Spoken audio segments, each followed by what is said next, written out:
ఏపీలో 2017-18 ఏడాదికి సంబంధించి విద్యుత్ ఛార్జీల పెంపు ప్రతిపాదనలో ఎలక్ట్రిసిటీ రెగ్యులేటరీ కమిషన్ కు నివేదించాయి డిస్కంలు.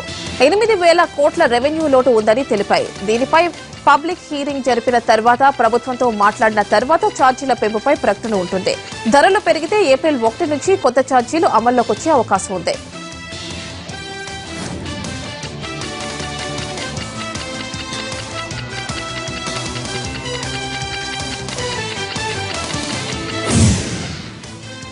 తెలుగు రాష్ట్రాల్లో ఐసిస్ కలకలం రేగింది. 2 రాష్ట్రాల నుంచి ఐసిస్ లో ఏపీకి చెందిన కొందరు యువకులు చేరినట్లు తేలింది.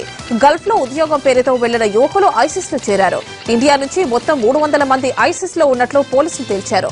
గల్ఫ్ వెళ్లే వారిపై నిఘా పెట్టిన ప్రభుత్వం అప్రమత్తంగా ఉండాలని ఆదేశించింది. హైదరాబాద్ ఓ అనుమానితుడిని అరెస్ట్ చేసిన ఎన్ఐఏకు విస్తుబోయే నిజాలు తెలిసాయి. అబు అనే విద్యార్థి హైదరాబాద్ లో కుట్ర చేసినట్లు తేలింది.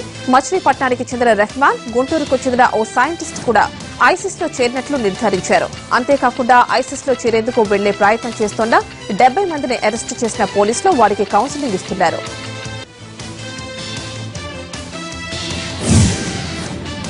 ఆదాయానికి మించిన ఆస్తుల కేసులో ఒంగోలు పీటీసీ డీఎస్పీ దుర్గాప్రసాద్ ను అవినీతి నిరోధక శాఖ అధికారులు అరెస్టు చేశారు.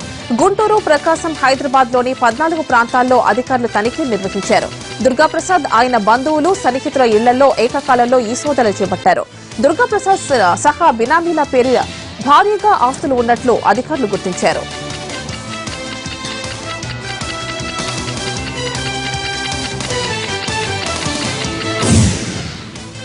హైదరాబాద్ లో కారుతో బీభత్సం సృష్టించాడో మైనర్. కారులో స్నేహితులతో కలిసి బయలుదేరిన యువకుడు రాజేంద్ర నగర్ మీదుగా హిమాయత్ సాగర్ వైపు దూసుకువెళ్లాడు.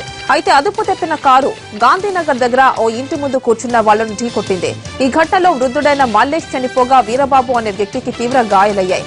కారు ఢీకొట్టడం వల్ల ఇంటి గోడ కూడా కూలిపోయింది. ఈ ఘటనలో 2 బైక్లు కూడా దెబ్బతిన్నాయి. ఈ సంఘటనకు సంబంధించి కారు నడుపుతోన్న ఉత్తమ్ను అదుపులోకి తీసుకున్నారు పోలీసులు. కడప జిల్లాలో ఉక్కు పరిశ్రమను తక్షణమే ఏర్పాటు చేయాలంటూ స్టీల్ ప్లాంట్ సాధనా సమితి ఆమరణ నిరాహార దీక్షకు దిగింది. 90 రోజుల విరామం తర్వాత సాధనా సమితి నిర్వహించిన ర్యాలీలో విద్యార్థులు పెద్ద సంఖ్యలో పాల్గొన్నారు. విజయ్ కుమార్ సర్కిల్ నుంచి పుట్టపర్తి సర్కిల్ వరకు 2 కిలోమీటర్ల పాదయాత్ర నిర్వహించారు.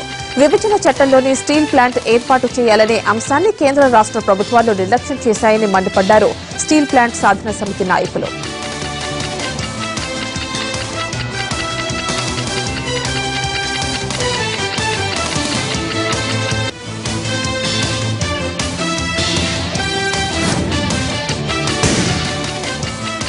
జాతీయ క్రీడలకు నెల్లూరు ముస్తాబైంది. ఖేల్ ఇండియా నినాదంతో అంతర్రాష్ట్ర గ్రామీణ క్రీడా పోటీలను ఘనంగా నిర్వహించేందుకు కేంద్ర రాష్ట్ర ప్రభుత్వాల క్రీడా శాఖలు సమాయత్తమయ్యాయి.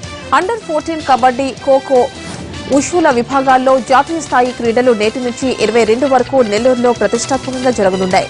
నెల్లూరులోని ఏసీ సుబ్బారెడ్డి స్టేడియం వేదికగా జరగనున్న జాతీయ స్థాయి క్రీడల పోటీల్లో 7 కేంద్రపాలిత రాష్ట్రాలతో పాటు 36 రాష్ట్రాలకు చెందిన క్రీడాకారులు పాల్గొంటారు. కబడ్డీ, ఖోఖో, ఉషులలో ఈ పోటీలు ఒకే వేదికగా జరగనున్నాయి.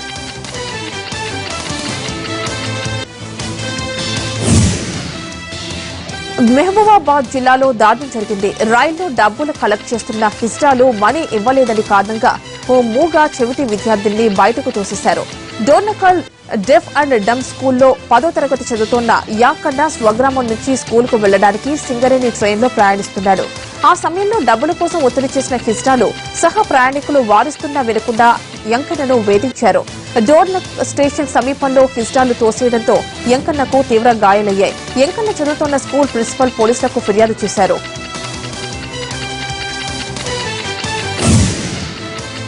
ప్రాసిక్యూషన్ ఆధారాలు చూపలేకపోవడంతో అక్రమ ఆయుధాల కేసు నుంచి బయటపడ్డాడు బాలీవుడ్ హీరో సల్మాన్ ఖాన్. 18 ఏళ్ల విచారణ తర్వాత నిర్దోషిగా ప్రకటించింది జోధ్పూర్ కోర్టు. 1998 అక్టోబర్లో అనుమతి లేకుండా మారణాయుధాలు వినియోగించి వన్యప్రాణులను వేటాడినందుకు సల్మాన్ పై 4 కేసులు నమోదయ్యాయి. వీటిలో 2 కేసుల్లో సల్మాన్ నిర్దోషిగా రుజువు కాగా ఇప్పుడు 3వ కేసులో కోర్టు తీర్పు ఇచ్చింది. సల్మాన్ కు వ్యతిరేకంగా ఎలాంటి ఆధారాలు లేవని అభిప్రాయపడింది కోర్టు. ప్రాసిక్యూషన్ వాదనను తోసిపుచ్చింది.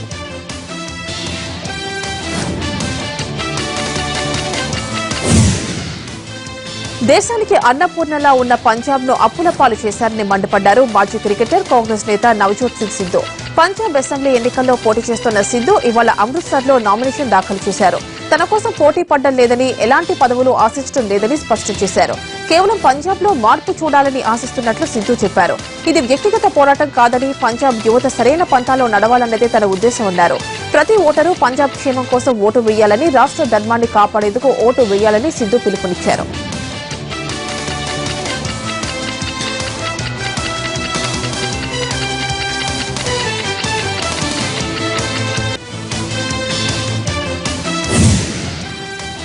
పంజాబ్ అసెంబ్లీ ఎన్నికల్లో పోటీ చేస్తున్న మాజీ CM captain Amarinder Singh nomination దాఖలు చేశారు. ఆయన తన నామినేషన్ పత్రాలను లంబా నియోజకవర్గం రిటర్నింగ్ అధికారికి సమర్పించారు. కెప్టెన్ అమరీందర్ సింగ్ పాటియాలా అసెంబ్లీ నియోజకవర్గం నుంచి కూడా పోటీ చేస్తున్నారు. ఈ ఎన్నికల్లో సీఎం ప్రకాష్ సింగ్ బాధలను మట్టి కల్పిస్తామన్నారు అమరీందర్ సింగ్.